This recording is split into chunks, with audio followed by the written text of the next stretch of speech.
This webinar on supply chain ecosystems is about improving your procure-to-pay process by leveraging process mining and process management.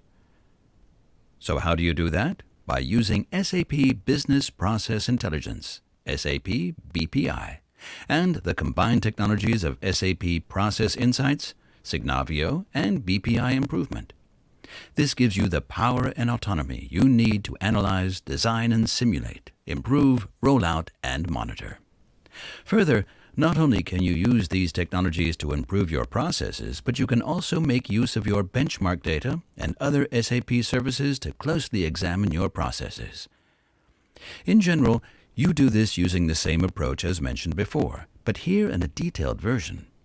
You can analyze your processes, see where the problems are, improve your processes by redesigning them, improving them through your process governance, rollout, and govern processes by using the Collaboration Hub, and monitor your data by using process mining technology and the processes in your toolset, all of which you will see here in our demo. This is the Signavio Collaboration Hub, where you can navigate through the environment and get an understanding of what your whole organization looks like. There are 5 different use cases for the tool, but as a way to give you an overview about what this tool can do for you, you will look at what it can do from the point of view of someone in supply chain management. Now you are a supply chain manager, and the first thing that you are able to do is get an understanding of what your KPIs in your process look like. If you especially want to get an understanding of what the cycle time is for your process, then you will want to zoom in on the tool a little bit closer.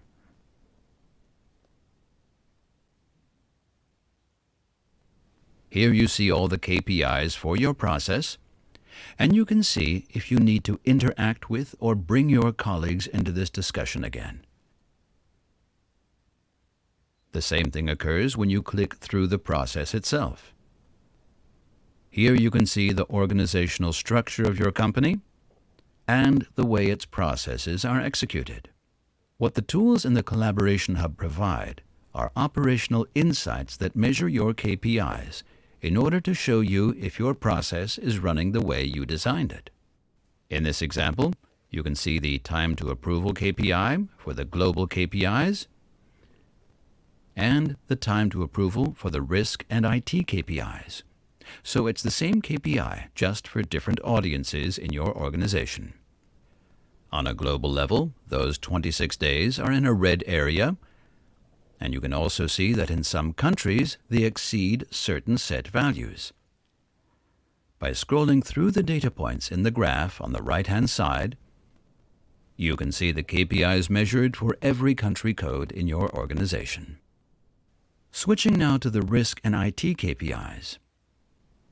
You can see the same level of KPIs, but now you are focusing on them from an IT perspective. In this case, the facilities and countries that are involved do not matter as the KPIs are measured differently. So in the end, you can decide whether your KPIs are in a red, orange, or green area.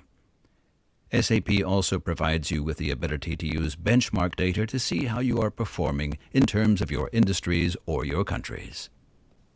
When you follow the process through the toolchain, you can better comprehend what your business processes look like. So when you click on this process landscape, for example, you get a better understanding and a better description of the process. Again, here you can see those KPIs on global and regional cycle times. As for the process requisition process, you can already see some of the information in preview mode. The procure-to-pay process will tell you who the project manager is and who the process owner is for it. Looking more closely at this particular process will give you a deeper understanding about how this process is running through your toolchain, as it lets you select different company codes or even transaction codes from your SAP system.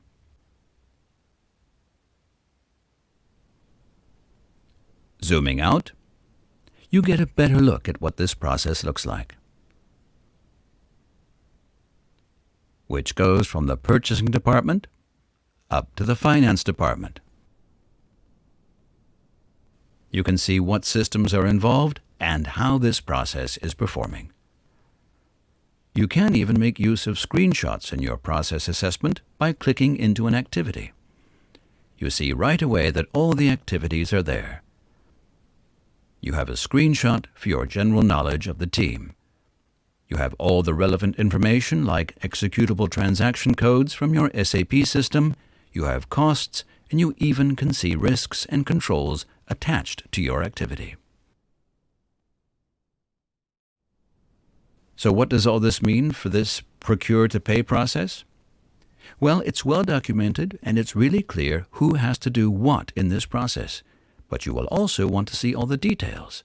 Again, you have the operational insights about that process that will let you know how well it is running. But you will need to go one step deeper, because right now you are not allowed to see the data behind your process. But what happens if you go into the local process? It turns out that when you go into the local process, you have more rights. Again, it's a similar process. At first glance, it looks pretty much the same. Some KPIs are different, which is why the colors have changed, for example. But what is different is that now you can immediately see the data behind the process. You can see the total cost of that process for a certain period of time, what the discount is, and certain other KPIs for your organization. In this specific use case, you are looking at two facilities that handle the invoices of that procure-to-pay process, a nearshore facility and headquarters. So how well are they performing? Well, there are some indications, and you can probably guess from some of those numbers. But what's important here is seeing how this process flows as intended, as it was originally designed. So now you have this to-be process, and if you look a little bit deeper, you see the process now with a live data on it, which shows how this process is actually performing. And you can see right away where there are loops or outstanding tasks, even for tasks that were not designed to be part of this process. Is this something that you should keep an eye on? Well, it's definitely worth investigating.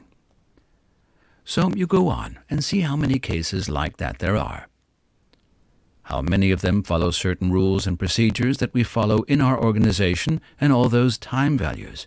You can find out more about that by zooming out, and that is something pretty interesting because you can look at your data and follow where the data is going and where it's coming from. You are looking right now at a change purchase order, and it has a certain number of outflowing tasks, which is something you can see in the process discovery. So is this wrong? Probably not, because this is something that employees do daily. That is, they find ways to work with the system, around the system, and maybe their ways are faster or slower. At the end of the day, however, this is something that you, with your process knowledge, are now able to decide. Let's now look at the variant widget, where you can understand the multiple impacts of your processes and bring all the knowledge of your company together.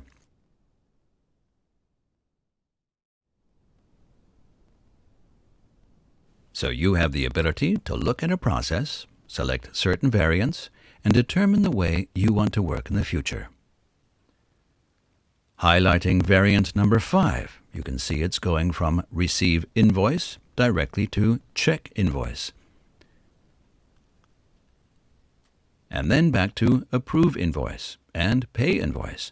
This may have been defined as the correct way, but there's no real ordering process at the beginning. Is this correct? Well, maybe. Perhaps there are some contracts you're working with, some exceptions, but under normal circumstances you would likely say, okay, I selected those 5 variants, so those should be my new to-be model. Now, this is the button you are aiming for in all of this, the Generate BPMN button, which lets you create a new BPMN model with just a click. Now you can bring all those 5 variances into one view. So now you have the Receive Invoice part, the Pay Invoice part, and all those loops in your process on one side. Again, this is only the technical world.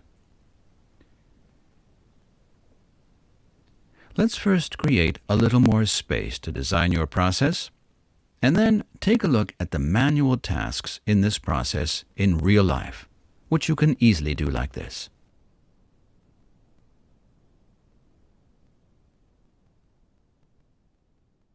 Manual tasks may be something your organization uses pretty frequently.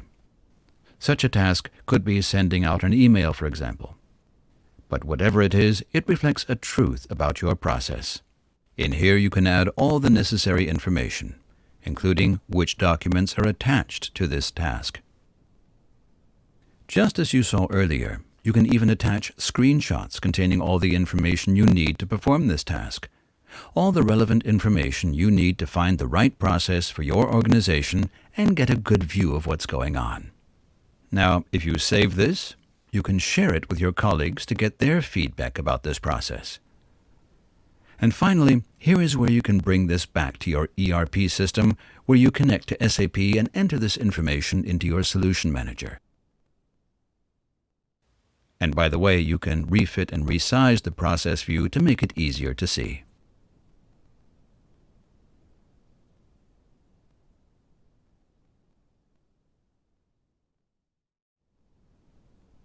As you can see, you also have a tool that checks your process for errors. In this case, there are no major errors. There are a few warnings and a few hints, but those are things to look at later on. For now, you are going to save the model and go back to the analysis. So here you have designed a new process. Is this the new way of working? Well, you have already seen the reassignment of the task. Is that something you need to focus on? A more detailed analysis will answer that question.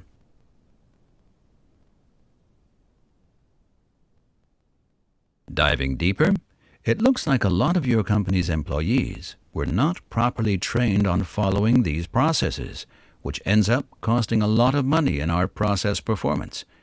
And you know these major findings of needing to better train your people, of getting the right target KPIs into your organization, of making sure that reassignments are not happening so often, really help you pinpoint what you need to focus on and work on in your organization.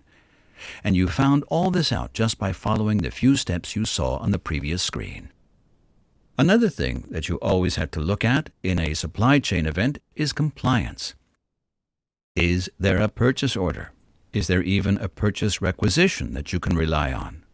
But even more important, has the approval step been performed correctly to ensure that invoices arrive at the bill payment step? Looking at this process using a different view now, you can see that even when it assigned to the reject invoice path, the process loops, meaning that the invoice may get paid anyway, or maybe it's going to land in invoice ignored. So now you just go back to the scroll bar and click once on the arrow with variance above. By doing this, you end up creating a new path. Remember, you want to just focus on the last path that leads to the reject invoice. As you can see, when you hover over that path with your mouse, the other path is already highlighted. Going back to the invoice that got rejected, it turns out your organization will end up paying it anyway. So is this something you definitely should be looking for, since such a faulty process can cost you a lot of money? In this case, it's around $7.5 million US. And that is certainly worth paying attention to. Maybe the training was not that popular or complete, especially in France, because those employees have not followed the correct procedure for handling the invoice approval process in the right way. But you are able to find all those steps just by filtering for a certain kind of information. What this does is set a filter on the activities, which includes invoice rejected as a focus point. Remember that it's just 7% of the data, but has an impact of $7.5 million. So looking at just this tells you that you can save a lot of money just by training your people correctly. After all of this, you are able to focus on not just how well this process works, but also what it costs and how long it takes for your organization to cycle through it. This is just one example of what such processes might look like and how much time and effort they cost. You can see that working on just one invoice has taken 143 days, and you can see several steps and loops in this process, which explains why it takes so long. This is just one way of using Signavio technology to find certain critical points in your process. But what if you could start by using Process Insights and go into the findings that you're looking at right away?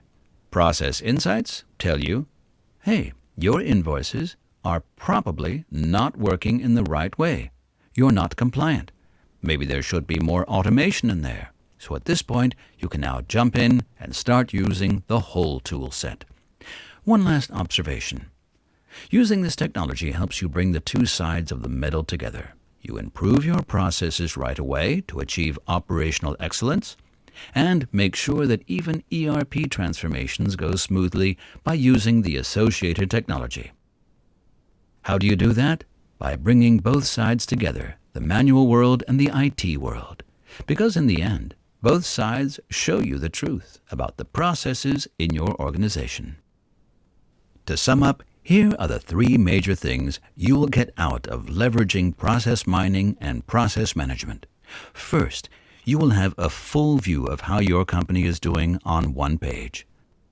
Second, you will have a fully transparent view of your business processes and be able to use your data to make sure that the right people are focused on the right tasks within those processes. And finally, using your real-time data, you will be able to make comparisons and use fit gap analyses of your processes to give you a complete understanding of what is going on in your organization.